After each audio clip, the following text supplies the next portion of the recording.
काळ आपल्या पाठीमागे लागलेला आहे. घडी घडी काळ वाटे याची टपलेलं आहे, उचलून घ्यायला जायला. तेवढ्या टायमात आपला बंदोबस्त करायचा. ते म्हणतात पहा, गुरुकडे गेल्यानंतर केवढा मोठा आकाश आहे एवढा होतो.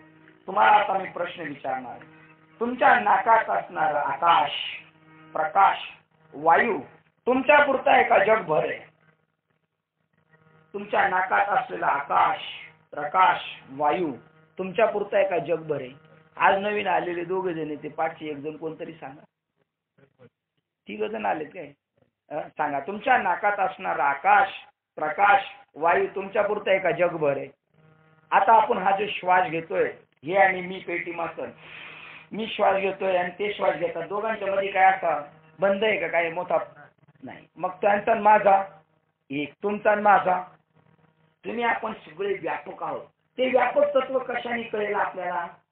पहा, गुरु प्राप्ती झाल्यानंतर काय होतं, माणूस एवढा व्यापक कसा होतो. ज्ञानेश्वर महाराजच असे काय झाले? हे विश्वची माझे घर. नाथ महाराजांचा ग्रंथ लिहिला भागवत, आणि भागवत ग्रंथ लिहिल्यानंतर नाथ महाराजांना ती लोक म्हणायला लागली, महाराज हे लोक तुम्हाला आताच त्रास देतात, संतांना पूर्वीपासून त्रास सहन करावा लागले. हे नवीन काही नाही आपल्याला. पण संत नवीन असेल तर वाईट असतो बरं का. कोण नवीन असेल तर त्याला जर मागचा आठवण असेल तर म्हणते चालेल, परंपरेने चालत आलेले. नाथ महाराजांना ती लोक म्हणायला लागली, तुम्ही हा ग्रंथ निर्माण केला, ही लोक तुमच्या पत्नीला आता त्रास देतात, तुमच्यावर 100 वेळा थुंकतात, तुमच्या देवघरामध्ये चप्पल घेऊन माणूस पाठवतात, हे सगळे एवढे तुम्हाला त्रास देतात, तुमचा ग्रंथ मानतील का तुम्ही उद्या गेल्यानंतर? तेव्हा ते म्हणतात, पहा त्यांना काय बोध झालेला आहे. या ग्रंथाची जो आदरीजे, अथवा जो ग्रंथाचा उपेक्षिजे, किंवा केवळच जे निंदिजे, काही या ग्रंथाचा आदर करतील, काय उपेक्षा करतील, काय या बोलकण्यात काम नाही म्हणून यांनी आरंभला, किंवा केवळच जे निंदिते, मूर्ख लोक म्हणतील मार करायला, चांगला माणूस निंदिजे, तेही आम्हा ब्रह्ममूर्ती सद्गुरु रूपे. कोण कोण? चांगलं बारकाईने ऐकावं का? ज्या मी बनवलेल्या ग्रंथाचा जे आदर करतील, अथवा केवळ उपेक्षा करतील, केले करू द्या, त्यांना काही काम नाही, रिकाम तिकडे. नंबर 2 आणि नंबर 3, केवळ आमच्या कर्तृत्वाबद्दल निंदा करतील, तेही आम्हा ब्रह्ममूर्ती सद्गुरु रूपे. सगळ्यांमध्ये ईश्वर आहे, हेच शिकविले जनार्दने, सर्वाभूती मदची पाहणे, आणि प्रकृती गुणाची लक्षणे सर्वता आपण न पाहावी. प्रत्येकाची प्रकृती वेगवेगळी हो. आपण द्वेष नाही करायचं कोणाचा. कोणाही जीवाचा न घडो मत्सर, कोणाही जीवाचा न घडो मत्सर. वर्म सर्वेश्वर पूजनाची, वर्म सर्वेश्वर पूजनाची, वर्म सर्वेश्वर पूजनाची, वर्म सर्वेश्वर पूजनाची. ऐकाजी तुम्ही भक्त भागवत, ऐकाजी तुम्ही भक्त भागवत, ऐकाजी तुम्ही भक्त भागवत. आणि तुम्हाला करायचं असेल तर आमचा आग्रह कराल ते हित सत्य करा. जर तुम्हाला तुमची सोडवणूक करायची असेल तर कोणाही जीवाचा कोणी किती त्रास देऊ द्या तुम्हाला, ज्याला त्रास देईल त्याचं तुमचं कल्याण, त्याचं कल्याण होणार आहे. आणि ही जी परिस्थिती त्यांच्यामध्ये निर्माण झाली, सगळ्याबद्दल दिव्य ज्ञान झालं. ज्ञानेश्वर महाराज 11व्या अध्यायात महत्व सांगतात गीतेचे. म्हणून या गोष्टीकडे जर तुम्ही शरण आलात तर तुम्हाला दिव्य ज्ञान होईल, तुम्हाला आत्मसात होईल. या गोष्टीकडे जर तुम्ही आलात तर आजच्या दिव्य बोधाला तुम्ही प्राप्त व्हाल. इथे सांगतात तो माणूस दिव्य कसा झाला, तुमच्या आपल्या नित्याच्या व्यवहारातलं सांगतात. जेणे भ्रांतीपासून हिरतले, गुरु वाक्य मन धुतले. गुरुजींकडून वाक्य घेतलं, वाक्य, आणि त्या वाक्याने मन धुतलं. जेणे भ्रांतीपासून हिरतले, गुरु वाक्य मन धुतले, मग आत्मस्वरूपी घातले हरवली. मग आत्म्याशी याच्याशी एकरूप केलं. काय सांगायचंय? तुमच्या नाकातला आकाश, प्रकाश, वायू सांगायचा आहे. अनुरेणू ह्या थोकडा तुका आकाशा एवढा. तुकाराम महाराज आकाश एवढे आम्ही नाहीत का? आम्ही नाहीत का आकाश एवढे? आम्ही पण आकाशा एवढे आहोत. आणि ते कसे आकाश एवढे झाले ते सांगतात. पहा, ज्याप्रमाणे समुद्रात मीठ आहे. आता बघा, किराणा मालाच्या दुकानामध्ये मिठाची गोण बाहेरच असते. गोणीत आणतात ना मीठ. मीठ कशाचं स्वरूप आहे? कशापासून मीठ निर्माण झालं? हा युक्ती वापरली बघा सामान्य लोकांनी. समुद्र गोणीत भरता आला असता पोत्यात? समुद्र पोत्यात भरता आला असता का? पण त्याला मिठाच्या रूपाने भरला. काय युक्ती आहे संताची. आणि तो ठेवलाय आणि तो मीठ ठेवलेले ते म्हणतात जैसे समुद्री लवण न पडी. आता ते दुकानदाराच्या घरात किंवा आपल्या घरात जे मीठ आहे ते मीठ तोपर्यंतच आहे जोपर्यंत ते समुद्रात पडत नाही. आणि एकदा का समुद्रात पडलं का समुद्र एवढं होणार. जैसे समुद्री लवण न पडे मग ते वेगळे अल्प आवडे. मग होय सिंधूचे एवढे मिळे तेव्हा. जोपर्यंत मीठ समुद्रात पडत नाही तोपर्यंत अर्धा किलो, पाव किलो, 1 किलो. पण ज्या दिवशी ते समुद्रात पडेल तेव्हा ते केवढं होईल? मग होय समुद्रात एवढे. तसे आम्ही जेव्हा त्या ब्रह्माची तादात्म्य करू तेव्हा आम्ही सुद्धा तेवढेच व्यापक आहोत अशी आम्हाला जाणीव. तैसे संकल्पनी काढिले जयाचे मनच चैतन्य झाले. तिने एकदेशीपणी व्यापले लोकत्रय. तो आकाराला एकटा दिसतो 3.5 हाताचा, पण त्याने त्रिभुवन व्यापलेलं आहे. आता त्याला कोणतं कर्म शिल्लक राहिले नाही. देवाबद्दल लोक म्हणतात देव कर्तुम अकर्तुम आहे. आपण पण तसेच आहोत, पण आपल्याला जाणीव झाली नाही. ती जाणीव झाली पाहिजे. आता करता कर्म करावे हे तया खुंटले स्वभावे आणि करी जरी आघवे तरी अकर्ता. आता त्याला काही कर्म करायचं शिल्लक राहिले नाही. केलं तरी त्यांनी केलं नाही. तो अकर्तृत्ववान झाला. पार्था, या गोष्टीला ज्याला शरीराचीच आठवण नाही त्याच्याकडे कोणतं कर्तृत्व राहणार. आणि तो झोपला होता तो उठला. जे भ्रांतीचे जे सुतला ते स्वप्न सुखे भूतला. म्हणून ज्ञान दोईचेला म्हणून या. आणि मग त्याला ज्ञान झालं, झोपेतून उठला आणि सगळं उजाडलं गेलं. त्याला परिपक्व दशा त्याला प्राप्त झाली. आणि मग तो जो तिकडे जिकडे जाईल तिकडे त्याला सगळीकडे आनंदमय सृष्टी निर्माण होऊन जाते. तो एका व्यापक स्वरूपाकडे जाऊन बसतो. ऐसे व्यापक ज्ञान जयाच्या हृदयी गिवसीत आले तया अशीच समता दृष्टी बोले.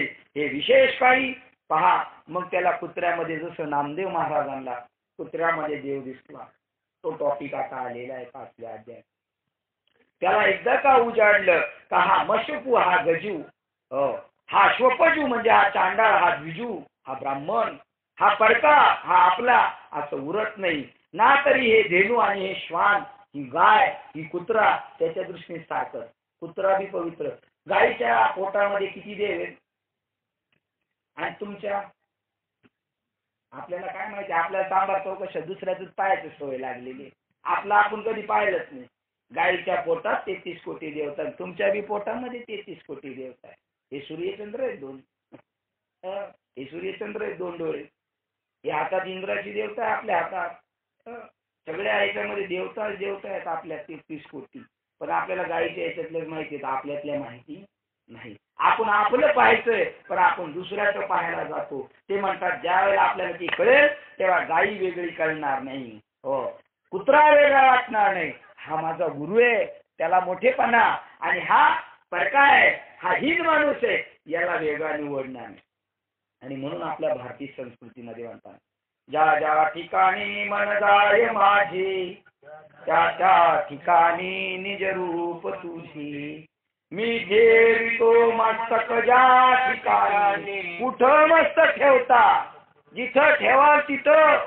मी ठेवितो मस्तक ज्या ठिकाणी तेथे सद्गुरु तुमचे पावे. तुम्ही ज्यालाही नमस्कार कराल ते तुमचे सद्गुरु आहे असा चष्मा आपल्याला भेटला जाईल. आणि मग इथं भेदूच नाही शिल्लक. का भेद शिल्लक नाही? अहमपणा नाही म्हणून परकेपणा नाही. एकच दिसतं, 2 दिसतच नाही. आता 2 दिसण्याचं संपलं. आता तो आनंदाच्या राशीवर जाऊन बसला. तो स्वस्वरूपाच्या ठिकाणी जाऊन बसला. आणि मग मात्र त्याला विषय टाका म्हणून सांगावा लागत नाही. आपण हे म्हणतो ना, तुम्ही दारू पिऊ नका, मटण खाऊ नका, अमुक नका, तमुक नका, हे त्याला सांगायची गरज नाही. एकदा का त्याला ज्ञान झालं का ते म्हणतात, सांगे कुमुदळाचे ताटे, जो जेवीला चंद्र किरण चोखटे, तो चकोर काय वाळवंट सुन्नीत असे. चंद्र उगवल्यानंतर कमळाच्या पाकळ्यांवर जे पडलेले चंद्राचं अमृततुल्य जे पाणी आहे, ते अमृततुल्य पाणी चकोर पक्षी त्याच्यावर स्पर्श करून देत, वरती जमिनीला स्पर्श होऊ देत नाही. तो जो एवढा सेवन करणार आहे, तो चकोर काय वाळवंट शुंभित राहील. तो वाळवंटामध्ये खराब पाणी शोधत बसेल. तो चंद्र किरणाचं जे चंद्र विकासनी कमलावर पडलेलं जे त्याचं ते जे अमृत त्याच्यातून बाहेर पडतं, ती शीतलता. म्हणून संध्याकाळच्या वेळेला आपण चंद्राच्या याच्यामध्ये आपल्याला आनंद वाटतो, कारण अमृताचा वर्षाव करत असतो आणि तो सेवन करतो. तो का हे खाणार आहे, त्याला त्या गोष्टी आवडणार नाही. पण कोणाला आवडेल ते म्हणतात, ज्यांनी स्वतःला आपल्याला प्राप्त केले नाही, तेच या सुखामध्ये रममान होऊन गेले. म्हणून विषय भोगी जे सुख, ते साध्यंती जाण दुःख. पहा, जोपर्यंत आनंद आहे. आमिषाचं उदाहरण दिलं माऊलींनी. मासे पकडणारे आमच्याकडे नदीला मासे पकडायला जायचे. नदी पकडायला मासे पकडायला जायचे तर गांडूळ घेऊन जायचे. तुमच्याकडे ना गांडूळाचं खत, ते गांडूळ घेऊन जायचे आणि ते पुढे ते याला बांधायचं, चिमट्याला टाकायचं आणि काडी बांधायची. ती काडी बुडाली का लगेच फटकन वाढायची. आता तो गांडूळ आहे ना, त्या माशाला सांगत असतो, अरे मैं मर गया हूं तेरे लिए, अभी तू मत मर मेरे लिए. पण देखो ने ऐकून एक अंध बहिरे झाले. त्या गांडुळाला का कापून पाठवलेले तिकडं माशासाठी. मैं मर गया हूं तेरे लिए, तू मत मर मेरे लिए. पण हे ऐकत नाही. आणि एकदा का घशात गुतला लगेच वरवडला का मग तर करतो. ते म्हणतात, जैसा आमिष कवळून पांडवा, जोपर्यंत ते आमिषाला कवळला नाही तोपर्यंत माशाने मजा मारायची. जोपर्यंत त्या आमिषाला धरला का बरोबर त्याच्या नरडीला तो काटा टोचलाच का त्याला नाही. जैसा आमिष कवळू पांडवा, मिनून सेवी तवची बरवा, म्हणजे मासा, तैसा विषय संगू अवगावा निभ्रांत जाण. जोपर्यंत त्या विषयाशी तुम्ही स्पर्श करत नाही, विषयाच्या जवळ गेले तर तुम्ही तसेच झाले. म्हणून तुम्हाला आपल्या सांगितलं, बाबा हो, त्याच्या माठी मागे लागू नका. पण काय करावं, दुर्दैवी माणसं. सांगता सांगता संत सांगता गेले पण ऐकलं नाही. ते म्हणतात, सांगा काय पिऊ पण किशे किडे चिवशी घेती. गटारातल्या किड्यांना गटारातच राहण्याचा आनंद वाटतो. त्यांना जरी बाहेर काढलं तर ते पुन्हा गटारातच जाणार. ते अंतर्नेना ती बापुडी. म्हणून अगत्य सेवन गडी त्यांना कळत नाही म्हणून ते घर नाही. ते जर कळायला लागलं ना, तुम्हाला असं वाटतं का सिगारेट पिणाऱ्याला बघा टीव्हीवर पण आता पिक्चर मध्ये जरी हिरो सिगारेट पित असला ना तर खाली एक वाक्य येते. पाहता ना तुम्ही टीव्ही, काय वाक्य येते? धूम्रपान आपल्या शरीराला हानिकारक आहे. आता सांगा, त्या सिगारेटच्या पॅकेटवर वगैरे लिहिलेलं असतंय, गुटख्यावर लिहिलेलं असतं ना, पण यांना कळतंय का? कळत असतं तर त्यांनी केलं असतं का? नसतं की. त्यांनी सांगितलंय हे तंबाखू खाऊ नका, तुमच्या शरीराला अपायकारक आहे. एकतर त्यांनाच तुम्ही का टोचत राहताय सगळे. तुम्ही खाताय काय तंबाखू प्रतापराव? नाही, 2 वेळा विषय आला तर तुम्हाला टच केलं. हे एकालाच नसते, सगळ्यांसाठी असतं. ते तंबाखू खातात, तुम्ही दुसरं काहीतरी खात असाल. कोण ना कोण काय नाही खायचं. आमच्या इकडे गावाला एक तंबाखू खायचं सोडून दिली आणि बरे हे खायला लागला, सुपारी खायला लागला. एक सोडलं आणि एक खायला लागला. काहीतरी सगळं निसंग होणार आहे का? कोण काय ना काय खात होते. कुठून कुठे गेलो आपण. तुम्ही असं काय केलं ना, विक्षेप त्या गोळ्या देता, परती मध्ये काय देता तुम्ही, त्याच्यामुळे माझे हे होणार. हे सोपं नाही. तुम्ही सांगा, चित्रपटामध्ये जर तुम्ही याला विचारतो मालिका बघत असता, मालिका, आणि मुलगा जर मध्ये जर काय बोलायला लागला तर तुम्ही काय म्हणता? बोल समजत नाही काय? ही निघून गेलं कळत नाही स्टोरी काय. अरे हे तर साधे काय, हे निवळ तूप चाललंय. तूप पत्नी पडतो लगेच. तूप पत्नी पडत नाही. ते डोस द्यायचा असतो. म्हणून तुम्हाला झोपेला आल्यावर मी गोळी देतो एक सोडून. पहा, जेवढ्या म्हणून दुःख येऊ नये त्यांना कळत नाही बरं जीवाला. पण आपल्याला कळालं ना, आपण देवाला लय भाग्यवान समजायचं. मी माझं भाग्य समजतो. माझे मित्र आहेत, वेगळे वाईट वागतात, मी म्हणलं देवा बरं झालं बाबा, दुःख आली, काही गोष्टी घडल्या, पण त्याच्यामुळे चांगल्या वाटायला गेलो, नाही खाण्याला गेलो, नाही प्यायला गेलो, बरं झालं इकडे तिकडे नाही गेलो. त्या विचारांना वाटत असतं हे वाईट आहे, करायचं नाही. कोणत्या दारू पिणाऱ्या बापाला वाटतं आपला मुलगा प्यावा म्हणून, कारण ते म्हणतात नको नको ही वाईट आहे. पण आता हे आदच आहे, मजबूर आहे, त्या बिचारांना कळत नाही. पण आपल्याला बाबा देवा तेवढा सहाय्यभूत झाला तू, कृपावंत आहेस, मला जी विवेक बुद्धी दिलीस तू, मी तुझ्या आयुष्यभरात कधी ते उपकार विसरू शकत नाही. कोणाला वाटतं जाऊन खड्ड्यात उडी मारावं, पण काय पडल्यानंतर हात मोडल्यानंतर काय करणार सांगा. आणि दुःख येऊन जितके आहात त्या निरर्थक होतील जर जे विषय टाकून देतील. आमच्या मामाचा धंदा आहे मच्छीचा, कुलाबा बंदरला निलाव करायच्या, कोळी लोक आले का ते निलाव करायच्या पाट्या, आणि त्याच्यातून येताना घरी 2 पिशव्या घेऊन येणार मच्छी, अख्ख्या चाळीला फुकट बरं. पण त्यांच्या मुलाला माळ घालायला मी सांगायला लागलो, मी माळ घातल्यावर बाळा माळ घाल, माझ्या वयाचा आहे. तर तो मुलगा मला म्हणायचा, अहो सगळेच लोक जर बुवा झाले तर समुद्रातले मासे कोण खाणार, मासे वाढतील समुद्रामध्ये, सगळेच बुवा झाले तर समुद्रात मासे जास्त वाढतील. मग मी म्हटलं बरे बाबा, जर समुद्रातले मासे कमी काढण्यासाठी तू माळ घालत नसेल तर थांब, मग तू बी जगाचा अवतारच आहे, धर्मरक्षणासाठी आलेला आहे. सांगा बरं, मी असं जे फुकट मिळत जातं, मग सांगा बरं ती लोक का सोडणार आहे त्यांना. ते म्हणतात दुःख जुनी आहेत त्या निरर्थक ठरल्या असत्या जर विषयावरचं मन प्रेम, आणि दुःख योनी जी आहात ते निरर्थक तर नव्हती जर विषयावर विरक्ती धरती जीव. जीवाने जर विषय टाकले असते, विरक्त झाले असते, तर त्या योनी सगळ्या निरर्थक झाल्या असत्या. गाढवाची योनी झाली नसती, कुत्र्याची योनी झाली नसती. तुम्हाला माहिती का तुकाराम महाराजांची सासू गाढवीन झाली होती. काय झाली होती हो? भगवंताचं नामस्मरण नाही घ्यायचं, काय नाही. आणि एक दिवशी तुकाराम महाराज सकाळी ओट्यावर बसले आणि ती गाढवीन आली, त्यांनी पाहिलं सासूबाई आल्यात. आणि मग बायकोला सांगितलं तुझी आई आली बघ. ती म्हणलं कुठे, दिसत तर नाही कुठे. ती म्हणली ती काय उकरड्यावर कचरा खाती, तुम्हाला काय समजतं का नाही. हो, आत्तानी माझ्या बापाचा उद्धार करत होता नेहमी. कोणता जावळा असं नसेल बायकोच्या बाप काढत नसेल, आणि आता आमच्या आईचे काढता काय. ते म्हणले विचार विश्वास नसेल हाक मार तुझ्या आईला. आईने हाक मारल्यानंतर मुलीला सांगितलं बाई जावायचं मी नाही ऐकलं पण तू ऐक, पवित्र तुळशीची माळ घाल. अरे मनुष्य घरी अमोल है, फिर से नहीं मिलेगा, पका फल जो गिर पड़ा फिर से नहीं जुड़ेगा. मनुष्य जन्म पुन्हा नाही. आंब्याच्या झाडावरचं फळ खाली पडलं, आता ते पुन्हा वर जॉईंट होऊ शकत नाही. अहम सोहम की लूट है, लुटना है तो लूट ले. संत ज्ञान वाटायला आले. जीवन का अंत आ गया है, प्राण जाएगा छुटके. तुम्हाला श्वासाची किंमत कळाली आपल्या, काय श्वासाची किंमत आहे आपल्या. कबीर बाबाचं पोरग बसलं ढोल वाजवीत सकाळी. कबीर बाबा म्हणले क्यों, कबीर का है कमाल को. का कमाल नाव ठेवलं होतं कबीरच्या पोराचं माहिती. कबीर बाबाच्या पोराचं नाव कमाल नव्हतं, संतांनी ठेवलं कमालची. कबीर बाबाच्या गावात दिंडी आली साधूची, आणि ते नेमकं म्हणे कोण आहे बुवा, त्यांच्याच घरी उतरायला जायचं. गेले उतरायला. आता यांना परिस्थिती पडली काय, संध्याकाळी यांचं जेवण कसं करायचं, घरात तर काय पैसे नाही, सामान नाही. सावकाराकडे गेले. रात्रीचं सावकार देईना, म्हणला उसने देणार नाही, पहिलीच थकबाकी. मग यांनी रात्रीचं त्याचं दुकान फोडलं.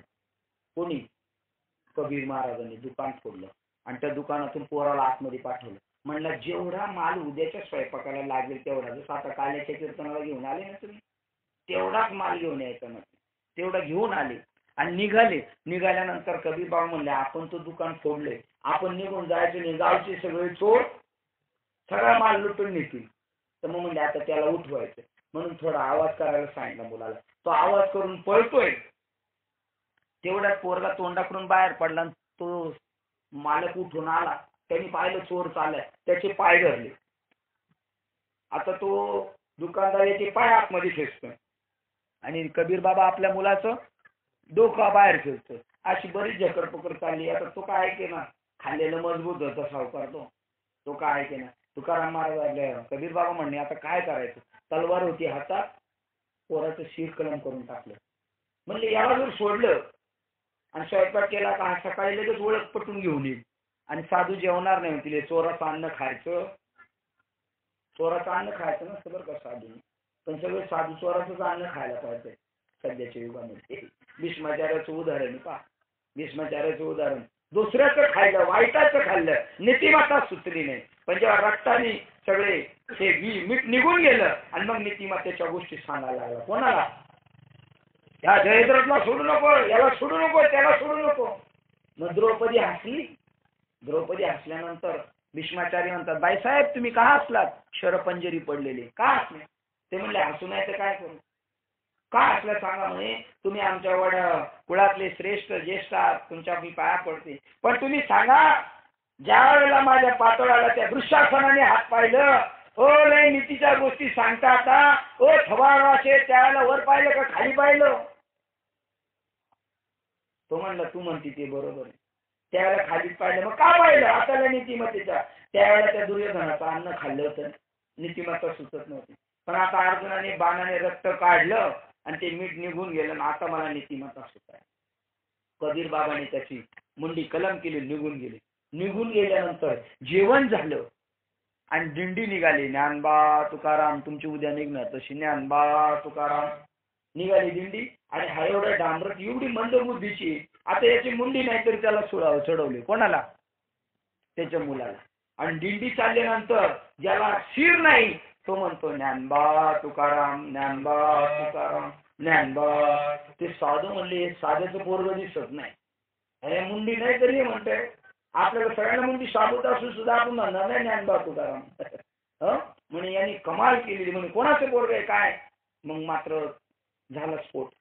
म्हणले, जा घेऊन या. ते साधू खाणारे बी तेवढे ताकदीचे होते. जा घेऊन या म्हणले ते शिर.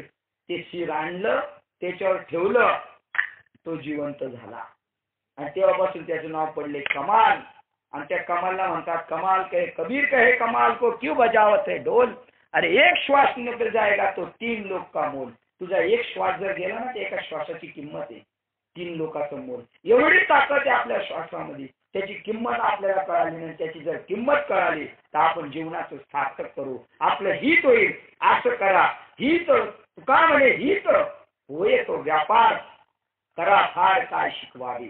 हो, 5व्या अध्यायाला निरोप देता देता ज्ञानेश्वर महाराज म्हणतात, काय काय बघा, आता एक दृष्टांत सांगतात 5व्या अध्यायातला. जे तो संसार चित्र उमटे, तो मनोरूप पटू फाटे, जैसे सरोवराटे मग प्रतिमा नाही. संसार आहेच नाही हे सांगणार ओळ आहे बघा. जे ते संसार चित्र उमटे, हे संसार चित्र जसा पिक्चर मध्ये, पिक्चरचा सगळा दिसतो, परकीय सैन्य आले, गोळीबार चाललाय, बॉम्बस्फोट चाललाय, हे पडद्यावर दिसतं. पण तो पडदा जर फाटला तर चित्र दिसेल का? तसा ते संसार चित्र ज्याच्यावर उमटे, तो हा मनाचा रूपी पटो फाटे.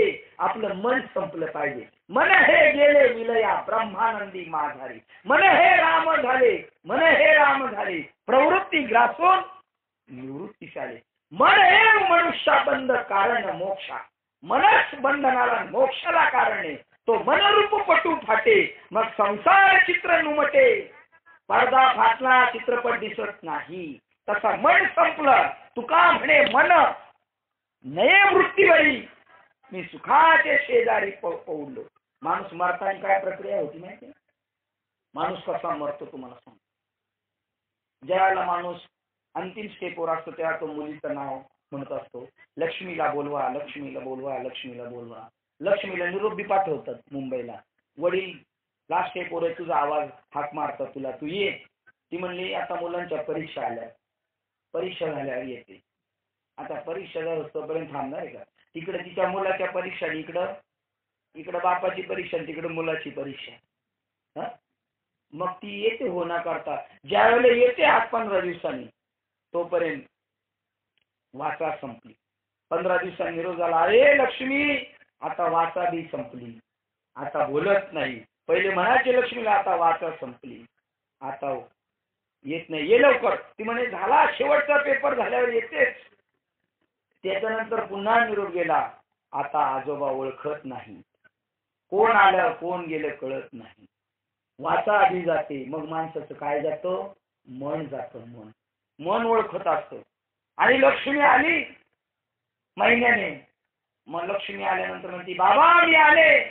बाबा ओळखत नाही. आता कोण आले कोण गेले काय तपास नाही. कारण ज्याला ओळखत होतं ते मन, निघून गेलं. आधी जाते वाचा, मग जातो मन, मग जातो प्राण.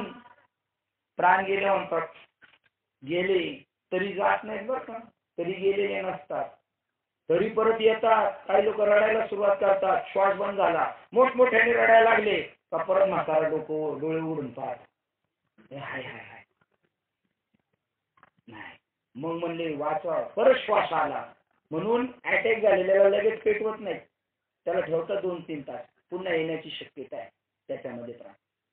मग वाचवा जाते, पहिली वाचा जाते, मग मन जातं, मग प्राण जातो, आणि मग पुन्हा प्राण बंद झालं ते म्हणतात खात्री करून घ्या अंग थंड पडले का गरम आहे.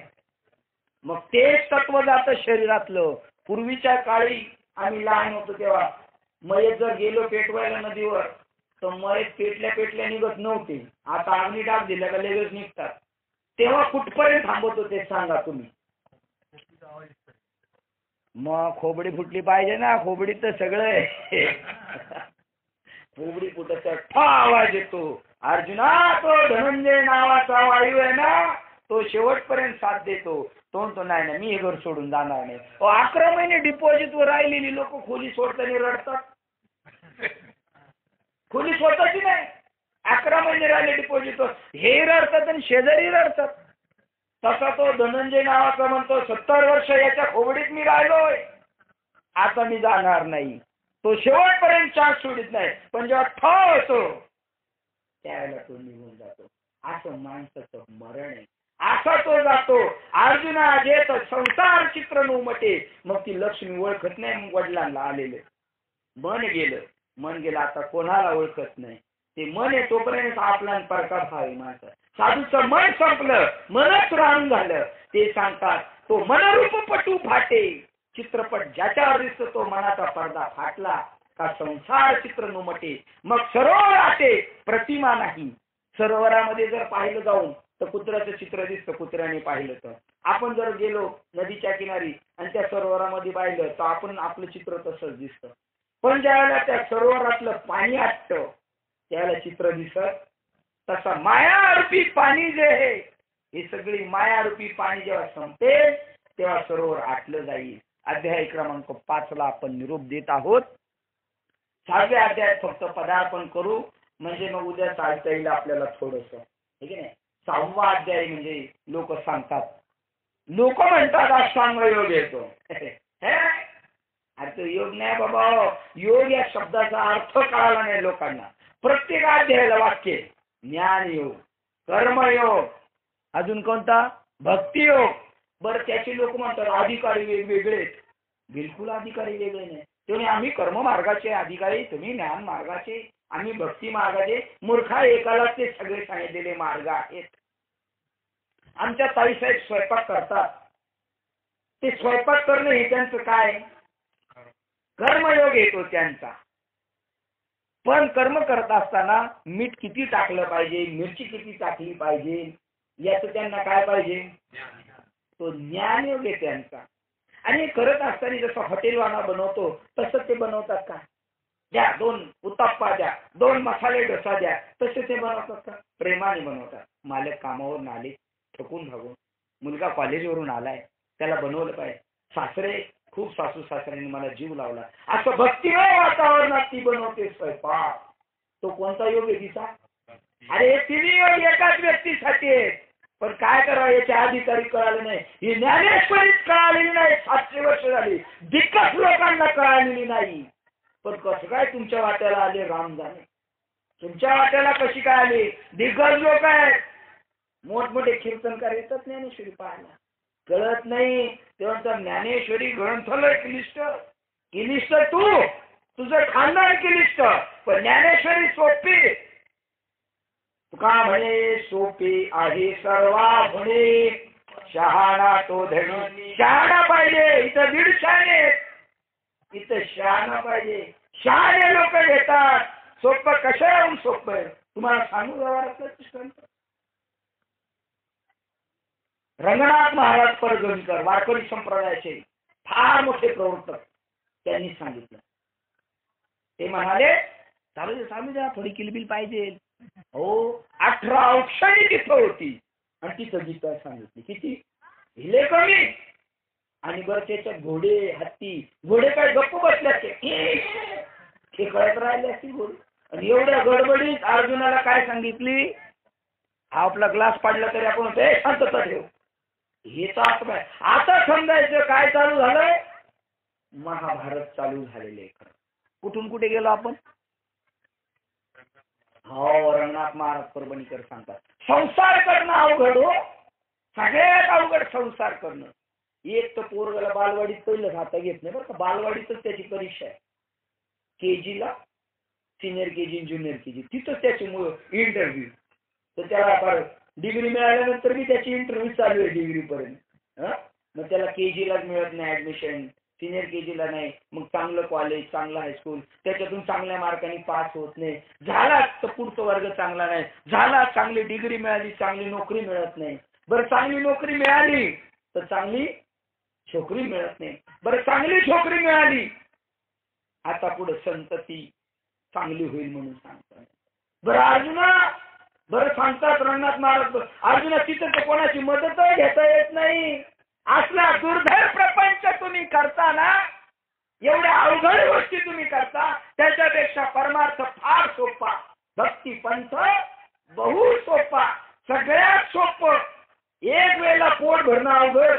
पोट किती आहे आपलं, इथं भर पोटासाठी पहा केवढ्या आटाठी. इथं भरच पोट आहे आणि म्हशीचं, आपलं ईद भरण म्हशीचं हातभर पोट. आपल्याला जर हातभर पोट असतं तर आपण तर हे नसतं केलं, दिवस रात्र काम करत राहिलो असतो. आणि त्या गोष्टीमध्ये ते सांगतात असा जो योग आहे अर्जुना, तो प्रत्येक अध्यायाला नाव दिले योग. योग म्हणजे जोडणी, योगायोग घडावा लागतो आमच्या जीवनात. योग म्हणजे जोडणे, ब्रह्मयोग, भक्तियोग, ज्ञानयोग. याने तू त्या ब्रह्मदेवाला तत्वाशी तू काय कर, जोडला जा, भक्तीशी जोडला जा. आणि 6वा अध्याय निर्माण होत्या वेळेला संजय बोलतोय आता पहिल्याच वेळेला, अरे ब्रह्मरसाचे पारणे केले अर्जुनाला गे नारायणे, की तेच अवसरी पाहुणे पातलो आम्ही. एखादा अचानक पाहुणा यावा, जेवण बनवलेले आणि त्या जेवणात तो पाहुणा आला. अर्जुनाला कोणतं पारायण चाललंय, तुम्हाला कोणतं चाललंय पारायण? ब्रह्मरसाचं, सासू सासऱ्याच्या गोष्टी याच्यात नाही, जावाय बापूची गोष्ट नाही. जावाय बापू आले आणि काळी कपिला झाली आणि खरवच खाऊन जा, अशा काही गोष्टी याच्यामध्ये नाही. हे ब्रह्मरसाचे पारणी. याच्याबद्दल नाथबाबा म्हणतात, ब्रह्म साम्राज्य दीपिका, ब्रह्म साम्राज्य दीपिका, वर्णीयली गीतेची टीका, वर्णीयली गीतेची टीका.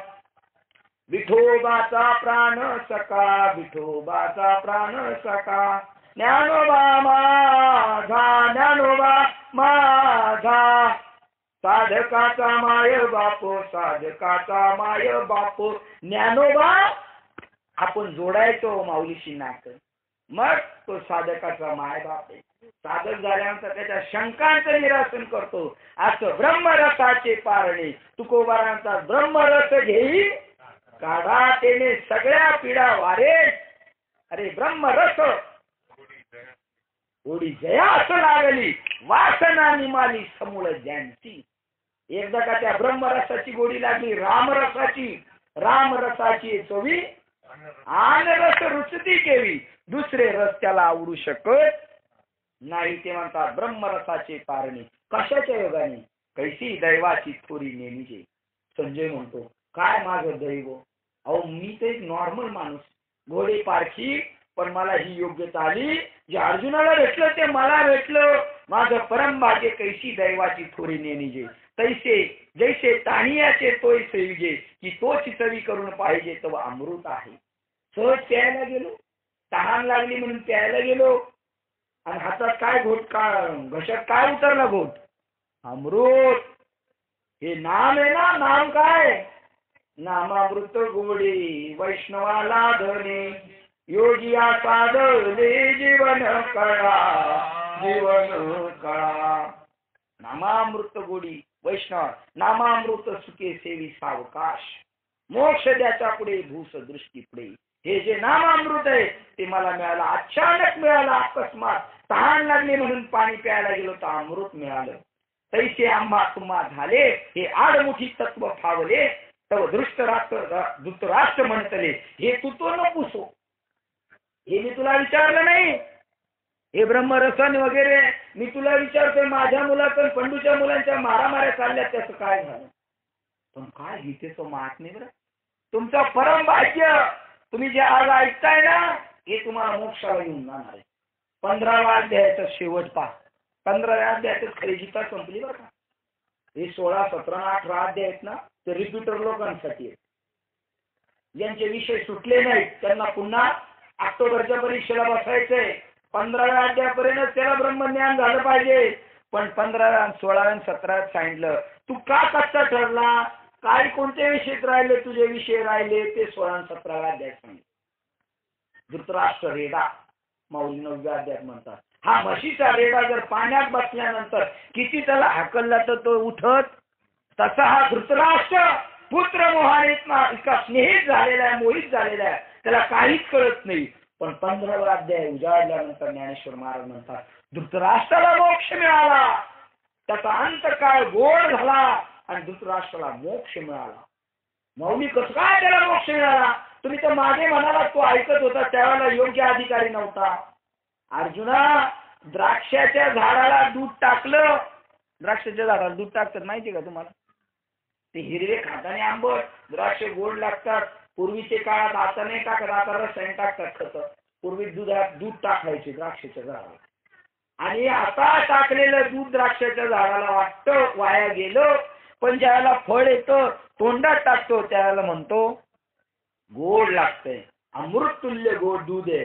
त्याप्रमाणे त्यावेळेला आणि अधिकारी वाटलेला धृतराष्ट्र आज योग्य झाला, आज त्याला मोक्ष मिळाला. संसार आपल्याला आवडतो ना? का संसार नाही आवडत? आता कोणी कोण बोलले, हे मला दुपारी म्हणले संसार काय बाबा लय त्रास, तरी कोण टाकून जात का नाही जात? ज्ञानेश्वर महाराज 18व्या अध्यायात सांगतात संसार असा आहे. तुम्ही जर बोरं घ्यायला गेली, गावठी बोरं, अहमदाबादी ती गावठी बोरं येतात ना आपल्या झाडं, ती जर बोरं घ्यायला गेली तर एखाद्याने घेतली तर त्याला दुसरा घेणारा विचारतो कशी आहेत बोरं, म्हणजे मला घ्यायची कशी आहेत, तो घेणारा खाऊन सांगतो कशी आहेत सांगतो, सांगा बरं.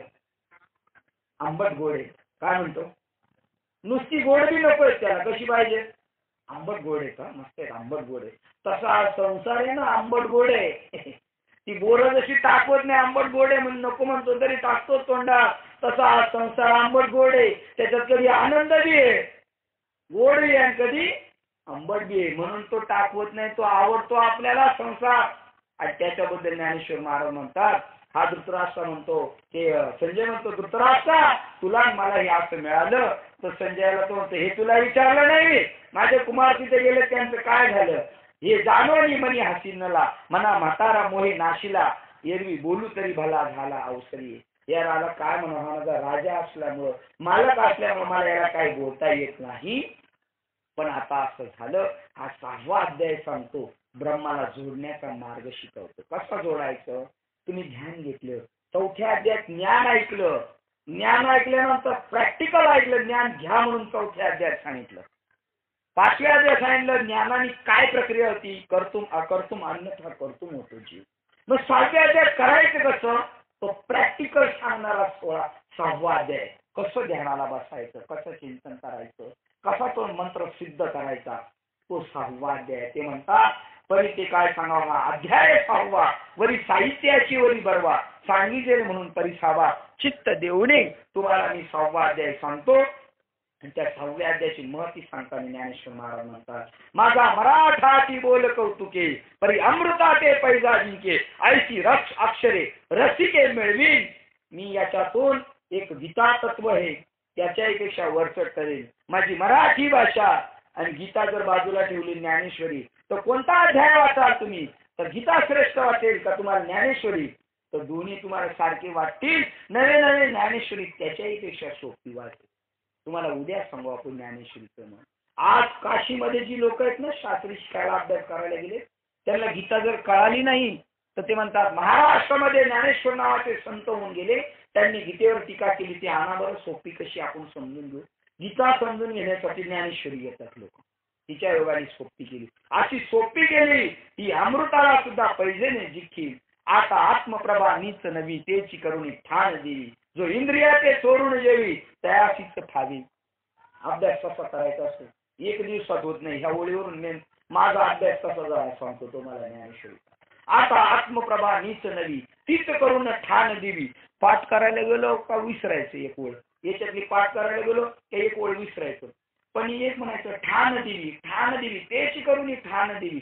ध्यानातच नाही राहायचं. मग मी म्हणायचं ठाणा दिवा, ठाणा दिवा तेच ठाण करून देवी. जो इंद्रियाचे चोरून जेवी तयासीत करे. हे इंद्रियाला न कळता जेव्हा आपण सेवन करू ना त्यावेळेला ही गोष्ट होईल. ऐसे हळूवार पण येईल तरी ते उपयोगा जाईल, नाहीतरी गोठी होतील मुक्या बैल्याच्या. हे जर इंद्रियांना न कळता कळता जर तुम्ही करून घेतलं तर समजेल. एक दृष्टांत सांगतो आणि आपली सेवा संपतो. या ज्ञानेश्वरी ऐकताना माणसाने कशी ऐकले पाहिजे. कामावर जाताना कसा फ्रेश जातो तसं जायचं आपल्याला. लग्नाला जाताना कसा फ्रेश, लग्नाला जाताना कसे कपडे घालून जातो तशी ज्ञानेश्वरीला जर तुम्ही कपडे घालून आले ना बाबा पेन बिन मारून या बरं. उद्याचा शेवटच्या दिवशी लग्नाला जाता तशी कपडे करून या. एकाला बी आळशी येत ते म्हणतात ऐसे हळूवार पण तरी ते उपयोगात आहे. कसं सेवन करायचं.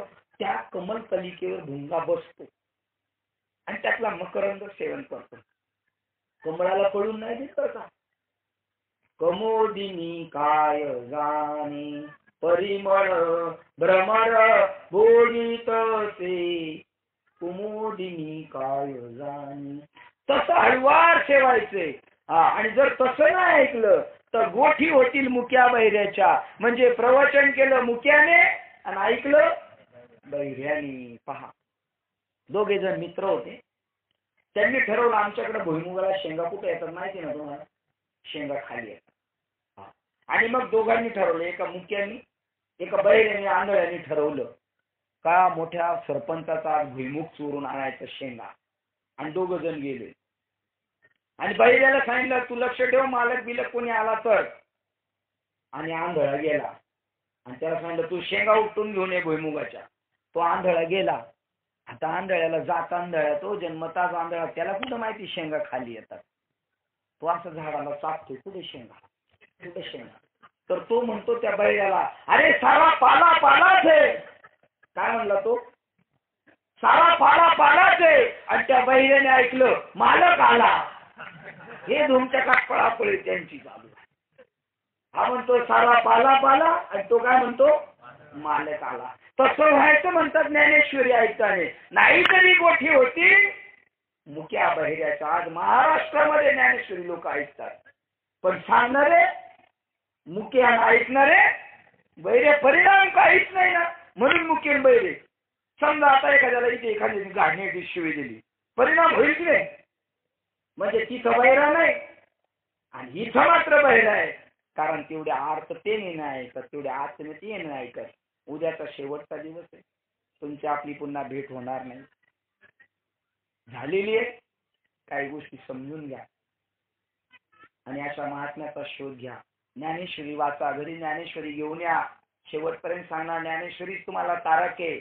ईश्वरी ज्ञान त्याच्यामध्ये तुम्ही जीवन जे जगता त्या ह्या का कोकणातच का तुम्हाला पाठवलं, मला घाटावरच का पाठवलं. आज अमेरिकेमध्ये जे राहतात त्या अमेरिकेतच का हा दाखला आहे. त्यांनी कशी कर्म केली ते तसे तिथे गेलेले. कर्म घे जसं कर्म केले कर्म झाले तेची भोग आले उपजले मेले ऐशी किती. ज्याच्या त्याच्या कर्मानुसार. म्हशीचं पाहिलं नका तू. मालकाची नुसतं दूध केली त्या बाईने तर तिला म्हशीचं योनीला जावं लागलेलं आहे तिथं. आपण जे जे कर्म करू ते आपल्याला सोडवणार आहे. आज जे भोगतोय ते मागील कर्म भोगे जाणू येते मागील कर्म. मागची कर्म आपल्याला दाखवतो. आज जर आपण हलाल दिवस भोगत असू ना ते मागचं कर्म आहे. कोणाला शिव्या शाप नाही द्यायचं. तुम्ही म्हणता ना भोगत न घडे. आज जर दुर्दैवी आपली परिस्थिती असेल तर आपला भोग तो संचितात होता. आज चांगला उपभोग येत असेल ते आपल्या संचितात होतं. म्हणून आपणच अशी कर्म करायची का ती आपल्याला आणि आपल्या पुढच्या पिढीला कल्याणकारक होईल.